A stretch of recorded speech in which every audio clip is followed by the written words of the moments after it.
All right, well, welcome to my session. This is about working with clients who are orange pilled and how to do it. So I'm a financial advisor. I have a practice called Origin Wealth Advisors. I have been working with clients since 2014 and advising on Bitcoin since 2016. I'm curious here, who is a financial advisor or planner? Oh, wow. Big crowd, okay. And then, are your clients Bitcoiners or are they normies? Raise your hand if they're Bitcoiners. All right, raise your hand if they're normies. Okay, great. It's gonna be great. All right, so I like to always start here anyways, because why not get a refresher? Why do people save money? So it's really important that we have money, right? Because it hedges against future uncertainty. And the reason why we want to hedge against future uncertainty is because we don't know what's gonna happen. And I know that sounds kind of like, oh yeah, of course, I don't know the future, right? But having money in the bank is really helpful when you don't know what's going to happen. And so there are good things that can happen, right? Like you can all of a sudden decide that you're going to start a new business, or you meet the love of your life and you want to get married and have children, right? These are good reasons to have some savings. And then there are bad reasons to have savings, right? Like, God forbid, you have an accident, or your boiler breaks, or your car breaks down, or you get into some kind of situation. Having flexibility and optionality by saving money is the best thing to do. However, we don't always have the right money in certain situations, right? So we have access to fiat dollars, and that makes it really easy to save money because we do everything in day-to-day life generally in fiat. However, that money is melting before our eyes. And so we need to do something to hedge that. And generally what people do is they do investment, and they don't just save. However, Bitcoin is a long-term savings technology. And so it gives us the ability to save for the long term without actually having to invest. And that actually can help us create the desired lifestyles, and really just help us in the future, both now and in the future, have what we want and also be able to achieve what it is in the long term that we want as well. And so I would say that these are all the reasons why you would want to accumulate Bitcoin, right? Holding an inflationary currency is problematic.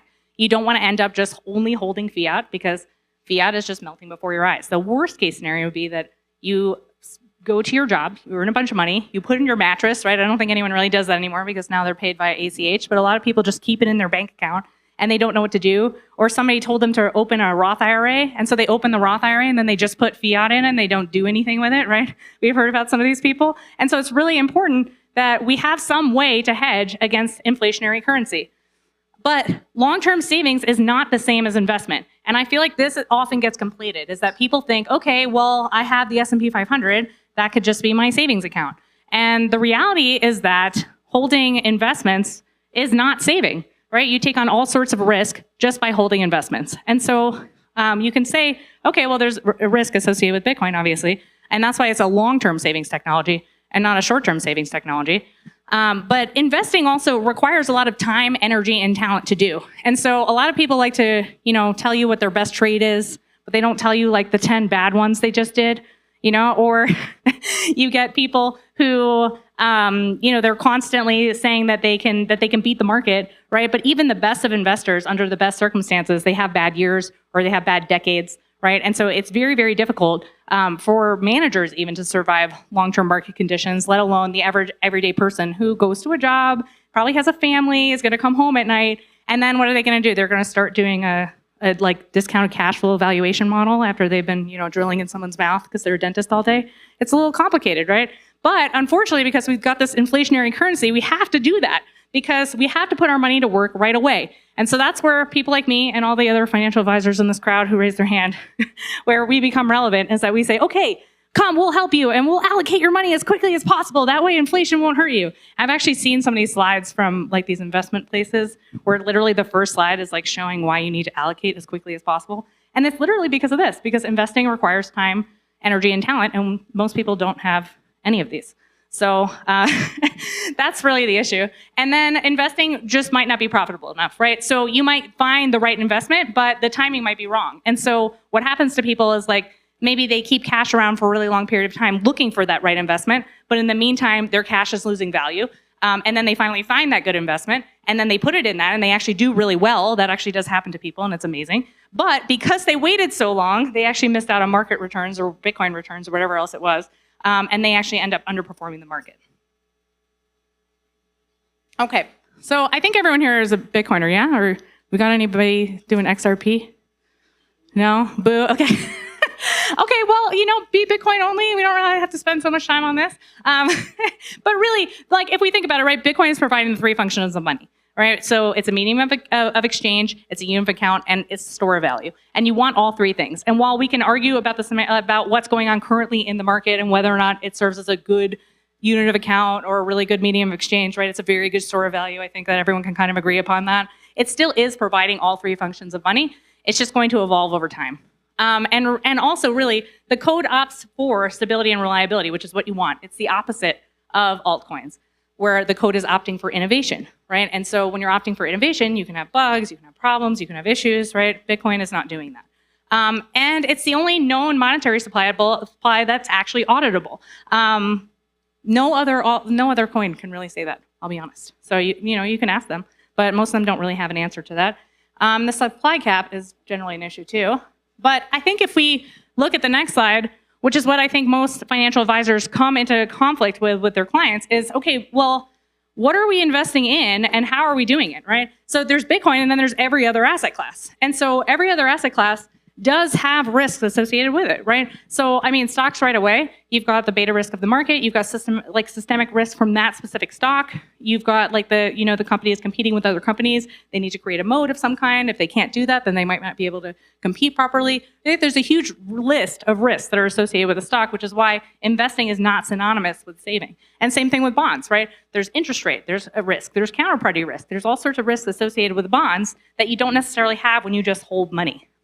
Real estate, while people like to say, oh, well, they're not making any more land, it's a great business to be in, that's exactly what it is. It's a business. And so it does take time, energy, and talent also to be invested in real estate. And so while people can say, it's passive income, quote unquote, the reality is that it's not so passive if you're doing it correctly. Or you're going to be taking on quite a lot of risk for not so much return, is what I found, at least with clients who hold real estate. Commodities, so I guess thank God that they're considering Bitcoin to be more of a commodity, because that helps us have a little more flexibility as advisors, is how we advise upon it. But really, the reality is that commodities are not a good investment either, right? They have a lot of embedded expenses that make it difficult to outperform by holding a commodity over a long period of time. And then cash, like we said, fiat cash is not necessarily your best place to put your assets. So while advisors spend a lot of time maybe doing a conglomeration of these, right? Well, at the end of the day, right, you need to really consider your client's specific needs to decide, okay, are we going to save or are we going to invest, and why are we doing that? So how much Bitcoin? We talked about this a little bit earlier on the panel that I was on with Jim Kreider and Wyatt. Thank you, Gerard, for hosting that. So really, what everyone likes to talk about is risk tolerance. And like Jim mentioned actually on our panel, is that we shouldn't let willingness, which is people's emotions, dictate how we invest a portfolio. The reality is that ability and time horizon are the two most important things when it comes to how you're going to allocate assets. Ability is I would say, not really talked about when it comes to risk tolerance. Risk tolerance, like you think of people bungee jumping or they bet it all on black, right? Then that's your risk tolerance. Or you don't like to do anything, so you just keep it all in a cash account. But ability actually dictates it more than willingness. Ability is like how stable is your income. It's how often do you get paid. It is just how much money in general that you have, right? Somebody who has like $350,000 of student loan debt has a very different risk tolerance than, let's say, Elon Musk, who's got billions of dollars to invest, right? And so your ability, your capacity to invest is going to dictate it a lot more than, let's say, your willingness. And your time horizon matters too, right? So if, let's say, you've got somebody who, only has $1 million, and I'll compare this to a $1 billion person so you can see where I'm going at. So this person has $1 million, but they don't need that $1 million at all for anything. They're earning money, they're stacking sats, they're doing whatever they're doing, and therefore they can have 100% of their portfolio be in risk-on assets. Whereas let's say somebody has $1 billion, but they're about to take 75% of that money and go put it into funding a new company, right? That person wouldn't have as high of a risk tolerance, right? Because they now have to have 75% of their assets in short-term liquid funds to be able to do that. And then lastly, I guess understanding the technology does help. I would say that like when orange pill clients come in, sometimes they're dragging their wife along, and it's not so nice. They didn't really give their wife, they didn't listen to their wife so much about maybe some of her concerns about Bitcoin, its volatility, everything else about it. Maybe she doesn't know so much about what money is. And I'm just using this. I also know wives who are orange-pilled and husbands who are being dragged along, so I'm not trying to be sexist here. But really, having an understanding of the technology helps you hold the thing that is helping you save for the long term, right? If you don't really know what you're holding, which is what happens to a lot of people, right? They see the price of Bitcoin go up, and they're like, wow, what is this thing? And they pile in, right? And they want to like get in on the action. And then as soon as the price goes down, right, they've bought high and they start selling low because they have no idea what they're holding, right? So if they knew what they were holding though, right, then when they bought at the top, they would feel a lot more confident and comfortable holding through the cycle. Okay, but really, that doesn't tell you how much Bitcoin. I mean, let's be honest. I just gave you an overview of risk tolerance. So how much Bitcoin really does depend on like what the situation is. And so do I have a laser pointer around here or no? Maybe? This? Oh, I do. Okay, at the bottom here, which I don't even think I'm doing this right. I think I'm pointing all over the place. Okay, anyways, the bottom here is asset liability matching. So it's a fancy CFA term for making sure that things that are over the short term are matched. So short-term expenses meet short-term assets, and long-term expenses are meeting long-term assets. And so Bitcoin is a long-term asset, right? And so you would want to use that to match a long-term liability. So if anyone thinks of what a long-term liability might be, some good examples would be, okay, you're 45 and you're looking to retire at some point, right? Retirement is in the distance. You would want to match a long-term asset with that. Or let's say, I don't know, you have a bunch of student loan debt and you got into one of these income-based repayment programs and you know you don't have to repay anything for 20 or 25 years. That will be a long-term liability that you have coming due where you're going to have the government repay this loan, but you'll get a tax bomb later and you can use Bitcoin to fund that later. So some long-term liabilities that you might be able to think of. Short-term liabilities, though, might be, okay, I want to have an emergency fund. I want to make sure that I can go buy a house in 1 to 3 years. I want to fund a wedding. I want to take a trip around the world, right? Anything short-term in the next 1 to 5 years, you would want to make sure that you have a short-term asset matching that. And so the reality is that people generally fall into one of these buckets. They're either saving or they're spending, right? There's really no middle ground where you're like not eating anything, you know, and you're not living anywhere. I mean, I guess some people do that, unfortunately. But for the most part, people are really earning money and they're saving it. And then they get to a point where they have enough money and they start spending it. And so if somebody is saving, then really what you need to do when you're thinking about asset allocation is you need to calculate the present value of any short-term cash needs that the client may have. And that's what the client needs to keep around for the short term. And then whatever they don't need for the long term, they would be able to, let's say, save in Bitcoin or invest in risk-on assets like stocks or private funds or whatever else it is. So my example here that I'm using is that a client wants to go buy a $1.5 million home in 3 years from now. They need $300,000 for the down payment. So, I should not step on that, huh? Okay, so the client needs $250,000 today because basically you'll be reinvesting the interest over the next 3 years. And so they would want to make sure they had that in cash and then they can go wild with whatever else they want. If they want to save the rest in Bitcoin, they can. If they want to work with an advisor to be picking a proper portfolio for them, they can do that too. If they want to do both, they can do that as well. This is where things get a little crazy. So if they're spending though, right? So spending assumes maybe you've accumulated enough assets and now you're in retirement. And now people are always saying, okay, well, you can't have such a heavy Bitcoin allocation because surely in retirement, you need to dial down what you're doing and you need to be much more conservative. And the reality is that unless somebody turns 65 and they're going to euthanize themselves, right? They actually generally have a long period of time in retirement that they have to spend money. And so you actually need a significant portion of your assets in long-term savings or in risk-on assets. And so if we can sort of walk through here, my assumption here is, let's say a client spends $200,000 a year. They've accumulated $5 million. I did that to just use the safe withdrawal rate of 4%, and we can go through whether or not that makes sense. So for the purposes of this exercise, just humor me that the withdrawal rate is 4%. And you know, they're like, okay, I accumulated enough for the 4% withdrawal rate, and now I'm ready to retire, but I don't want to sell my Bitcoin. I hear this a lot. The reality is that they do need to sell some of their Bitcoin, or they need to sell some of their risk-on assets. But they don't need as much as you would think. And so there's actually it's a book, it's called Asset Dedication, which some of this work is based on. And they don't use Bitcoin. So you can read it about how they use like a bond portfolio and buckets of bonds and then stocks for the rest.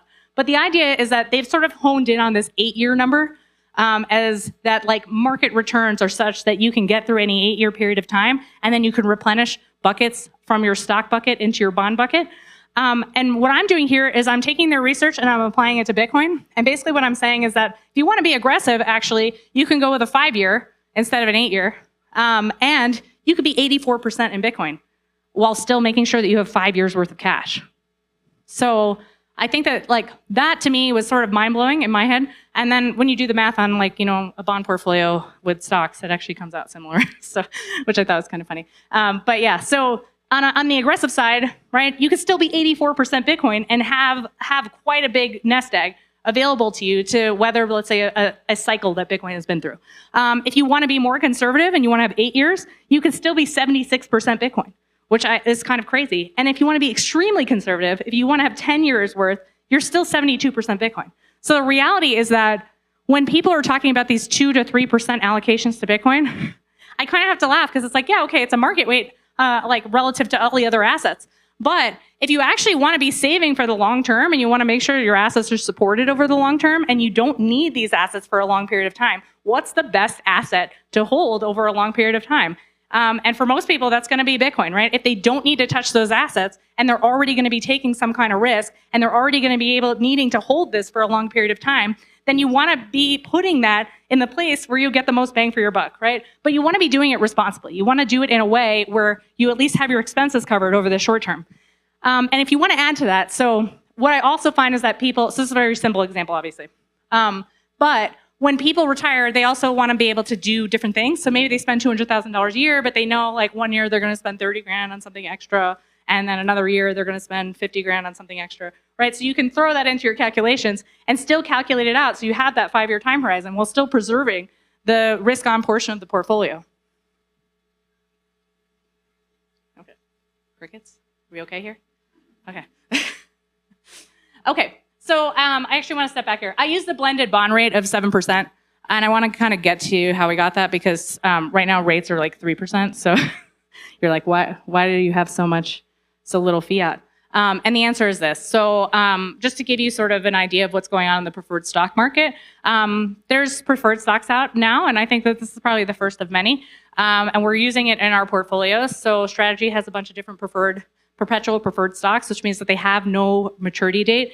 They're also not bonds, right? So they're junior to debt, they're senior to common stock, so they're somewhere in the middle, but they are technically stock. And their goal is basically they're going to issue stock to buy Bitcoin, and they want to not dilute MSTR any more than they already have by continuing to issue MSTR shares to go buy Bitcoin because cost of capital is higher to do that for them. So, oh no, sorry, I keep stepping on that. I'm just going to move. Okay, so basically the idea is that, and the market is dictating right now that they can have a yield ranging from 7 to 11%. So I'm not saying that this means you should take all your clients' cash and shove it into these preferred stocks, but what I am saying is that you can use this as a fiat quote unquote yield enhancement, right? And this is not investment advice, but what we've been doing for a lot of our clients to get some extra yield is doing a blended bond portfolio where a client holds, let's say, a bunch of Bitcoin, maybe some stock, and then they also have some strategy type preferreds, and then they also have a core bond portfolio where, yes, they're only earning 3 to 4% on it, but we're using that as sort of the rock of the portfolio, and then we're using these tangentially to them to just sort of to increase the yield to make it possible for them to hold more risk on assets for the long term. We don't really use STRK very much, so STRK is the one that converts to stock. And in my opinion, if you want to own stock, you should just own stock. I don't think you need to own a convertible preferred to do that. Again, not investment advice. You should consider that for your situation, but is yielding the lowest. You're going to get 7% for that one, just for the option to convert to stock. If you need stock, go buy stock. That's my opinion on it. Anyone could disagree. Okay, so after you get through asset allocation and you've told your client that they should be 84% Bitcoin, now they should hold it properly. So, I think it needs to be said because there's a lot of products out there and there's a lot of stock and everything out there. The best way for your clients to hold their Bitcoin is by having either single sig or multi sig. If that's not possible for the client, I'm not saying shove them in the deep end and force them to hold spot Bitcoin and put it on a hardware wallet and potentially lose it. That would be detrimental, obviously, to their situation. So you should look at that situation case by case. But still, at the end of the day, the right thing is that at the very least they have some of their Bitcoin being held in this way so that, God forbid, they have some sort of problem, they can grab their hardware wallet and their passport and they can go, right? I mean, at the end of the day, Bitcoin is freedom money. It's supposed to give us optionality and flexibility. If we have it in an ETF portfolio, It's not really doing that for us. And so this is something we discuss with clients. It doesn't necessarily mean that every single person in my practice does this. They certainly don't. About 55% of my practice is doing single sig or multi-sig, and the remainder of my practice is, is probably in some sort of ETF or something else. So again, I'm not perfect on it either, but we do try pretty hard to get people to hold it the right way. Okay, the last thing I want to discuss, and I guess squeeze it in because I know people probably have questions, is how to leave Bitcoin to others. So estate planning, you could do like literally hours on this. But the reality is that Bitcoin is a probate asset in the US. So if you're a US citizen and you own Bitcoin here, and let's say you're a married couple and the husband went out and bought Bitcoin and it's in the husband's name, but the husband's like, it's our money, we bought together. The government's like, no, it's not. You bought it in your name, it's in your name, it's a probate asset, and when you die, it's gonna have to go through probate, and your wife can still get it according to your will and everything else, but it's gonna go through probate, which is really annoying for Bitcoiners because most Bitcoiners I know are extremely private and they don't want Bitcoin to end up on a public docket. So something to keep in mind is if you're in Delaware, Nevada, and South Dakota, there's actually a private probate process, so you don't have to worry so much about trusts. And Texas also, you have to let the executor know that you want the record sealed. But you can also opt to make it a private process, but it's not actually a private process unless they do that. So your executor actually has to know to do that. Otherwise, you really need to have wills and trusts in place, especially in very blue states where they like to make everything as public as possible and drag out as long as possible. So you can decide if you're living in one of those states and how you want to handle it. But I would say it's good to talk to an estate attorney about these things. And I don't really have that much time to talk about Bitcoin and retirements, but I would say they're bad in traditional IRAs and they're good in Roths, and I'll leave it at that. Okay, any questions? Unless you want me to talk about retirement accounts, which I'm happy to do. Yes. I'm just curious, when you're talking to clients who are not when they finally do convert, what's sort of the number one success point you found that So I'm not really the right person to answer this question, I don't think, because I haven't worked with a normal client in over 5 years. But I will say that you need to see where the client is at and meet them where they are. So for a lot of people, they want to come at whoever they're talking to about all the things that resonated with them rather than finding the thing that actually resonates with the person that you're talking to. So I think it's actually more important to listen to somebody's concerns or listen to what they have to say about Bitcoin and then be able to counter them with whatever specific points to actually help them understand why whatever concern that they have is probably not valid. Yeah. How do you do due diligence on the CPA estate planning attorney, make sure that they're comfortable with Bitcoin and you actually work with them? They're not, so you're not gonna get that, right? So I know very few who are, and then it's hard because they work state by state and state by state basis, so it's really challenging. We have a few that we trust just because I know them through Bitcoin things. However, right, that's not going to work for every client in every single state. So the reality is that as an advisor, you actually have to be much better about telling the person what your ideas are for them, which is hard because if you're not up on all the estate planning rules in their specific state, it can be challenging. But that said, there's some general rules of thumb that we use for clients. For most people, if they've got more than $100,000 worth of Bitcoin, we're probably opening a revocable living trust. Right, because for most states, they're going to need that. And especially if they want to hold it in some sort of joint capacity and they're already not holding it in a joint way, you want to make sure that wife and husband both have access to these funds. And so that I would say is a good place to start. When it gets to more complex, complex estate planning, it's really challenging, honestly. I would say it's actually better to get a really good, competent attorney who doesn't know Bitcoin than it is maybe to get a newer attorney who loves Bitcoin but maybe doesn't know all the ins and outs of charitable planning or other trusts. Yes.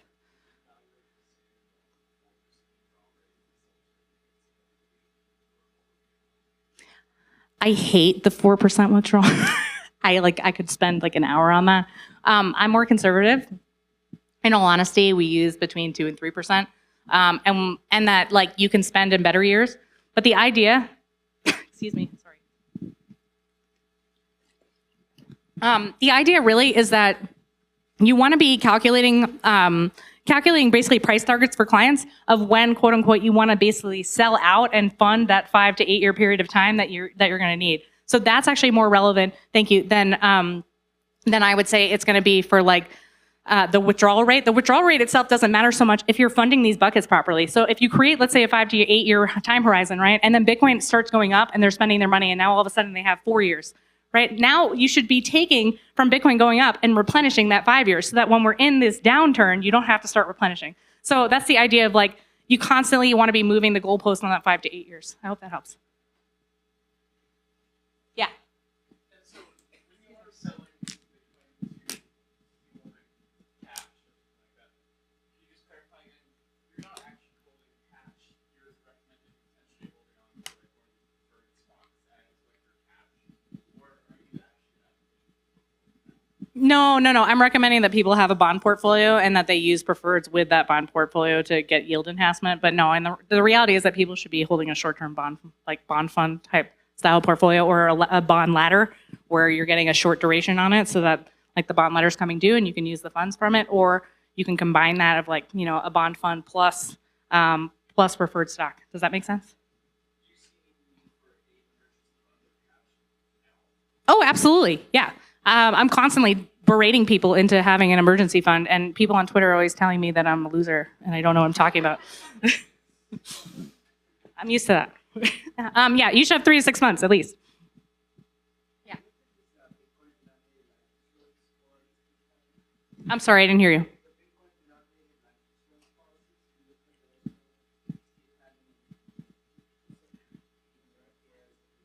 Yeah, so I like I haven't looked specifically at the company that I know you mentioned in your panel. And what I would be interested in seeing would be a universal second to die policy for some of my clients that have estate planning considerations. I probably wouldn't use it for like a term fiat life insurance policy for clients, just because they have to fund it with Bitcoin. And they generally have fiat asset, fiat liabilities that they need and so forth. So we're using bond ladders and stuff. And also, if they're saving properly, then they should actually have lower needs later, in which case that fiat's melting obviously before their eyes. And then that $1 million maybe isn't worth so much in 10 years from now, but they don't really need that much more anyways. No, I meant, yeah. Okay, did I hit the time? Okay, thank you.